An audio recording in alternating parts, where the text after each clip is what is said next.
Morning. फिर ये अनुभव करो कि बाबा ने अपना वरदानी हाथ हमारे सिर के ऊपर रख दिया और सिर के ऊपर वरदानी हाथ रख करके बाबा वरदान दिया, बच्चे जो वरदान लेना है ना, 5 मिनट वो वरदान ले लो। बाबा वरदान दे रहे हैं, बच्चे पद्मा पदम भाग्यवान आत्मा, बच्चे निर्विघ्न आत्मा, बच्चे सफलता मूर्त आत्मा, बच्चे संपूर्ण स्वस्थ हो। जो आपको वरदान लेना है 5 मिनट ये करना है। 5 मिनट वरदान लेने के बाद फिर बिस्तर छोड़ देना है। ध्यान से सुनना, ऐसे नहीं आप जहां पर रात भर सोए हैं ना, वहां नींद का वाइब्रेशन होता है, योग अच्छा होगा नहीं। आप बिस्तर छोड़ करके बाजू में सोफे पर बैठ जाओ, कुर्सी पर बैठ जाओ, चटाई पर बैठ जाओ, छत पर चले जाओ। कहने का भाव ये है, बिस्तर अलर्ट होकर के बैठना है, इसलिए बिस्तर छोड़ देना है। लेकिन याद रखना, बाबा कहते मैं अमृत बेला वरदान देने आता हूँ, शक्तियां भरने आता हूँ, तो उसी समय माया का भी आने का समय होगा। और माया बड़े रॉयल संकल्पों से आती है। जैसे आंख खुलेगी, आपकी घड़ी की तरफ नजर जाएगी और घड़ी में क्या टाइम, अरे भी तो 5 मिनट बाकी है, 4 बजने में 5 मिनट बाकी है, थोड़ा सा 5 मिनट और कमर सीधा कर लेते, और वो 5 मिनट सीधा क्या बजा देता है, सीधा ही 5। दूसरी बार आंख खुली तो अरे तो 5 बज गया, ये क्या हुआ, उसी समय उठ जाता तो कितना अच्छा होता। नहीं तो आप अपने पड़ोस में देखोगे, अरे ये भी तो सोया हुआ है, इतना क्या जबरदस्ती है। हाँ, और रोज तो उठते हैं, एक दिन नहीं उठेंगे तो क्या हर्जा हो जाएगा। और कई बार ये भी एक ना, एक मुरली की पॉइंट, बाबा मुरली की पॉइंट उसमें माया याद दिलाती है। बाबा ने कहा है तुम सहज राजयोगी हो, हम कोई हठी योगी थोड़ी है, शरीर को थोड़ी कष्ट देना होता है। हाँ? बाबा ने कहा लेटे लेटे याद कर लो। बाबा वो ये जरूर पॉइंट याद आएगी अमृत बेला, लेटे लेटे याद कर लो।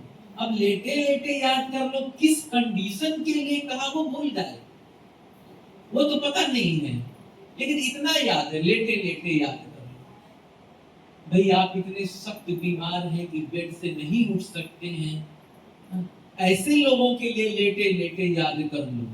ऐसे नहीं कि हम हट्टे कट्टे स्वस्थ हैं और लेटे लेटे याद कर लो। हाँ? तो क्या संकल्प लाएंगे बाबा, हाँ बाबा तो कहते ना बच्चे तुम सहज राजयोगी हो, हम हठ योगी थोड़ी हैं, है ना। ये संगम योगी शरीर है, बैलेंस बना के चलना होता है। ऐसे ऐसे माया अमृत बेला समझाती है, और हम हाँ माया ठीक बोल रही है, उसमें आ जाते हैं चक्कर में। तो अगर ऐसे संकल्प आए कि हम कोई हठ योगी थोड़ी हैं, हम तो सहज राजयोगी हैं, बैलेंस बना के चलना है, ऐसे ऐसे अगर संकल्प आए तो क्या सोचना, कौन संकल्प, कौन आ गया, माया आ गई, माया मौसी। हाँ, तो देखो वो भी, और रात भर आपको नींद नहीं आएगी, लेकिन सुबह बढ़िया नींद आएगी, मच्छर वगैरह सब भाग जाएंगे, बढ़िया हवा चलने लगेगी। देखो ये सब होंगे, और आपको आएगा कल तो सारा दिन मैं सेवा में बिजी रहा, नींद नहीं हुआ, और आज भी सारा दिन सेवा में बिजी रहूंगा, 1 घंटा समय मिला है ना, लो है ना, ये संगम युगी शरीर है, इसको भी संभालना है, ऐसे ऐसे आएगा। ये कोई भी संकल्प अगर अमृत बेला आता है तो समझ जाना ये माया है, इससे हमें अपने आप को बचाना है। देखो ब्रह्मा बाबा कि जीवन कहानी में आता है, दादियां सुनाती कि एक बार बाबा के लिए डॉक्टर ने बोला, हाँ, कि दादियों को कि अपने बाबा को कहो कि अमृत वेला जो सुबह सुबह जल्दी उठते हैं तबीयत के कारण 2-4 दिन रेस्ट करें। तो दादी आई बाबा के पास, बाबा को कहने लगी, बाबा डॉक्टर ने आपको खास मना किया, आप 2-4 दिन रेस्ट करो, हम लोग योग कर लेंगे। तो बाबा ने कहा, रे बच्चे, मैं किस डॉक्टर की बात मानूं? सुप्रीम डॉक्टर बोलता है अमृत वेला उठो, रूहानी डॉक्टर बोलता है अमृत वेला उठो, जिस्मानी डॉक्टर बोलता है सोए रहो। मैं इस डॉक्टर की बात मानूं या उस डॉक्टर की बात मानूं? तो दादी कहा, बाबा आप रूहानी डॉक्टर की ही बात माने, 2 दिन के लिए इसकी भी मान लें। तो बाबा ने देखा ये बच्चे पीछे ही पड़े हैं। बाबा ने कहा, अच्छा मैं सोचता हूँ। लेकिन अमृत वेला देखा तो बाबा फिर रजाई लोट करके चलते लगे। तो जो चीज बाबा ने नहीं मिस किया, तो हमें भी तो बाप समान बनना है ना। तो पहला क्या संकल्प करना है? हमें रोज क्या करना है? अमृत वेला, कुछ भी हो जाए अमृत वेला हमें उठना ही है, और उठ करके परमात्मा मिलन का सुंदर अनुभव करना है। उठना ही पर्याप्त नहीं, लेकिन रोज सुंदर अनुभूति हो, परमात्मा मिलन का सुंदर अनुभव हो। इसलिए मैंने कहा बेड छोड़ दो। सतीश भाई जी जो अभी आप सुनेंगे, उन्होंने 45 साल में एक दिन भी अमृत वेला मिस नहीं किया। हम लोग ऐसे नहीं बोलते। और हमारा भी 32 वर्ष हो गया ज्ञान सरोवर में। जब ज्ञान सरोवर बन रहा था तो मैं 1-2 वर्ष पांडव भवन में था। जब बनकर कंप्लीट हुआ तो मैं ज्ञान सरोवर आया। 32 सालों में एक दिन भी, चाहे मैं मधुबन में हूँ या ट्रेन में, प्लेन में, घर में, कहीं भी, एक दिन भी अमृत वेला मिस नहीं हुआ। तो अमृत वेले का सुख क्या होता है, इसलिए हम इस बात के ऊपर हम बहुत सारे प्लान बनाते हो, ये करेंगे वो करेंगे, और बाबा की बनाई हुई दिनचर्या पहली श्रीमत ही उल्लंघन कर रहे हो, तो और क्या करेंगे? तो पहला, और अमृत वेला अच्छा तो दुनिया में भी कहावत है ना कि आज पता नहीं सुबह सुबह किसका मुंह देखा सारा दिन खराब गया, भोजन करने का नसीब नहीं हुआ। और सुबह सुबह आप भगवान से मिलन मना लो तो सारा दिन कैसा होगा? बहुत अच्छा। तो पूरी दृढ़ता के साथ आज जब यहाँ से जाना तो पहले बाबा के कमरे में बाबा को ये संकल्प सुना देना कि बाबा आज तक जो हुआ सो, लेकिन आज से मैं हिम्मत का एक कदम, अब आपका काम है 1000 कदम बढ़ाना।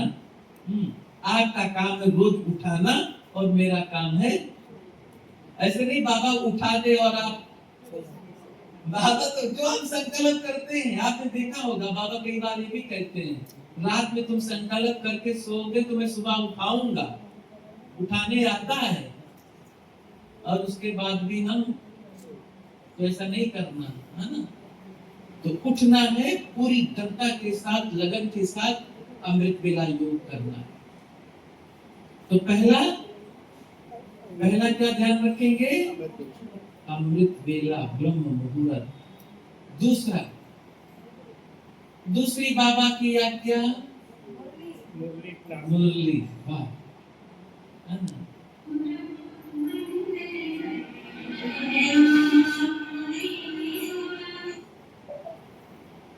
तो दूसरी बाबा की श्रीमत है ब्रह्मा ज्ञान, अर्थात ब्रह्मा से मैंने इसलिए जोड़ा कि आपको भूले नहीं।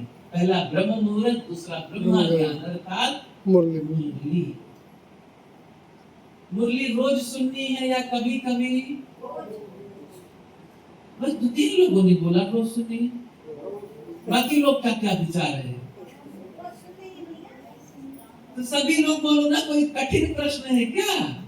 रोज सुननी या कभी कभी? रोज। रोज। क्लास में सुनना है या घर में? क्लास में। कोई जरूरी हो जितनी दूर क्लास में आना, घर ही में सुन ले तो नहीं चलेगा। अरे वाह, देखो माता जी की कितनी लगन है। तो ये बाबा की श्रीमत है, बाबा की बनाई हुई दिनचर्या है कि बच्चे क्लास में, हाँ? देखो क्लास जैसा आपको संगठन, यहाँ जैसा वातावरण, यहाँ जैसा वाइब्रेशन घर में मिलेगा।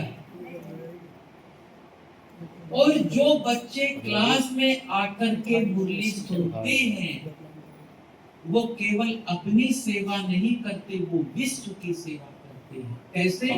सुनो एक प्रैक्टिकल कहानी। जो रोज क्लास में आकर मुरली सुनते हैं, वो कितनी बड़ी सेवा करने के निमित्त बनते हैं। प्रैक्टिकल कहानी सुनो। विदेश में रसिया के अंदर, रसिया देश के अंदर, ये सत्य बात है, रसिया देश के अंदर वहां के गवर्नमेंट ने कुछ सीआईडी भेजे ब्रह्मा कुमारी सेंटर पर और कहा जाओ देखो ये ब्रह्मा कुमारी के लोग क्या ज्ञान सुनाते हैं। हा? सारे विश्व में इनकी शाखाएं फैल रही है, कौन सा ज्ञान सुनाते हैं ये। तो सीआईडी लोग आए। तो हर ब्रह्मा कुमारी सेंटर का एक नियम है कि क्लास में आने के पहले उनको 7 दिन का कोर्स करना पड़ता है। अब वो सीआईडी क्लास में तब आ पाएंगे जब पहले 7 दिन का कोर्स करेंगे। अब उनको क्लास में आकर के देखना है तो 7 दिन का कोर्स करना पड़ेगा ना, तभी तो परमिशन मिलेगी। और ये भी नहीं बता सकते कि मैं सीआईडी हूँ। तो वो पहले 7 दिन का कोर्स किया और 7 दिन का कोर्स करने के बाद क्लास में आने लगे। और क्लास में आने के बाद फिर वो भारत में माउंट आबू भी आए, पांडव भवन, ज्ञान सरोवर, शांति वन, ये सब देखा। और सब देखने के बाद उनका तो बस यही लक्ष्य था, कोर्स करने का मतलब उनको ज्ञान में चलना थोड़ी था। कोर्स करने का मतलब उनका एक ही लक्ष्य था कि मैं इनके यहाँ जाकर देखूं क्या सुनाया जाता है। तो सब कुछ देखा, सुना और देखने सुनने के बाद जाकर वो अपने गवर्नमेंट को एक मैसेज बताते हैं। पता है क्या बताया? उन्होंने बताया कि ब्रह्मा कुमारी संस्था के अंदर रोज सुबह सुबह एक संगठन होता है जिसको वो लोग बोलते मुरली क्लास। ये मुरली का ही चमत्कार है कि इनकी शाखाएं सारी दुनिया में फैल गई। तो ये सेवा कब हुई? अगर हम घर में बैठे बैठे मुरली सुनते तो ये सेवा होती? उन्होंने संगठन देखा तभी तो ये सेवा हुई। तो क्लास में आकर के, है ना, मुरली सुनना ये बाबा की श्रीमत है। कौन आकर के मुरली सुना रहा? सोचो तो सही, स्वयं भगवान। और क्या बनने की पढ़ाई? क्या बनने की पढ़ाई? नरसिंह नारायण, लक्ष्मी नारायण, देवी देवता। हम तो बड़े सहज शब्दों में बोल दिया। अगर अपने पड़ोसी को जाकर के बोलोगे कि हम देवी देवता बनने की पढ़ाई, लक्ष्मी नारायण बनने की पढ़ाई पढ़ते हैं, तो आपको ऊपर से नीचे तक पहले देखेगा। चलो 2 मिनट बाद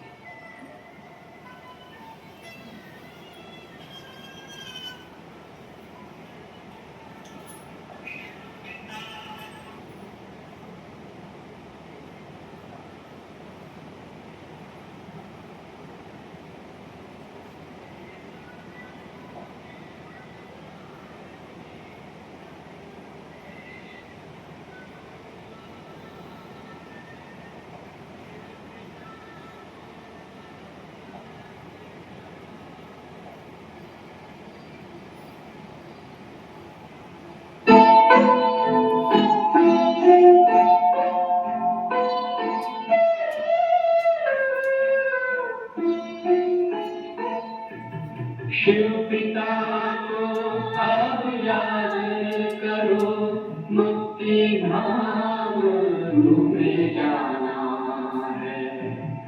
अपने सुकर्मों के बलदार ही सतयुग में तुमको आना है। शिव पिता को अब याद करो।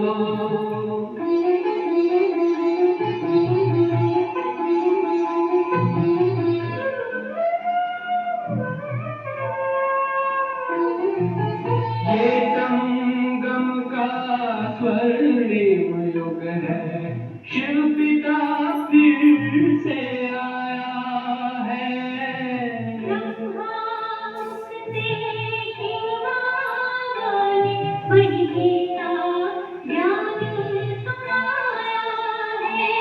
कलयुग का अंत अब आया है, विकराल विनाश खड़ा आगे।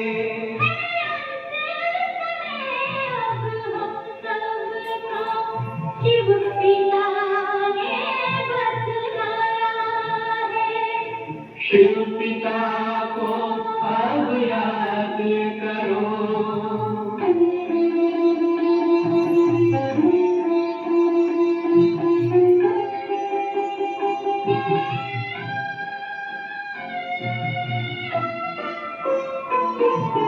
पांडव शिव शक्ति सेना की रणभेरी अब फिर बजती है।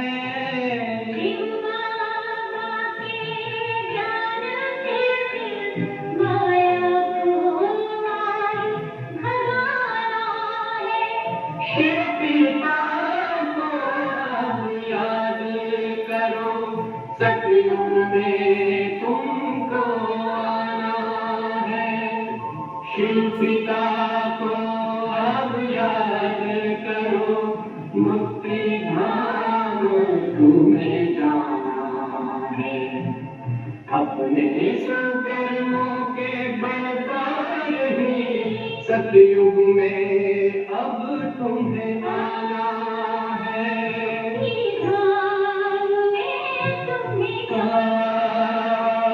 सतयुग में अब तुम्हें आना है।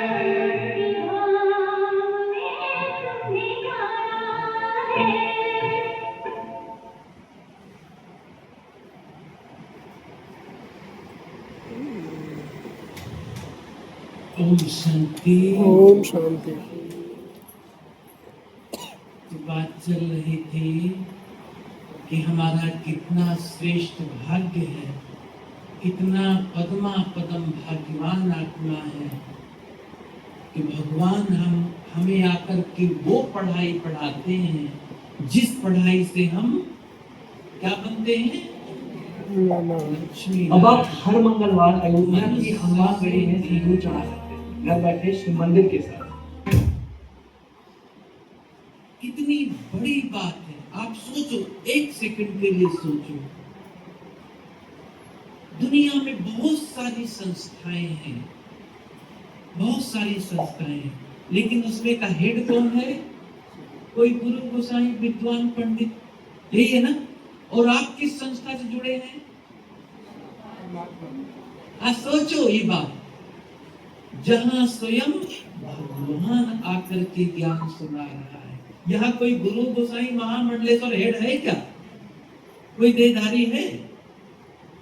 और आप, और खुशी की बात कि इस कल्प में भी हमें भगवान मिला और हर कल्प हमें ही मिलेगा। ऐसे नहीं कि दूसरे कल्प में दूसरे के किसी को मिल जाएगा। कितनी बड़ी लॉटरी आपको मिली है। कल्प कल्प के लिए ड्रामा में मूड हो गया।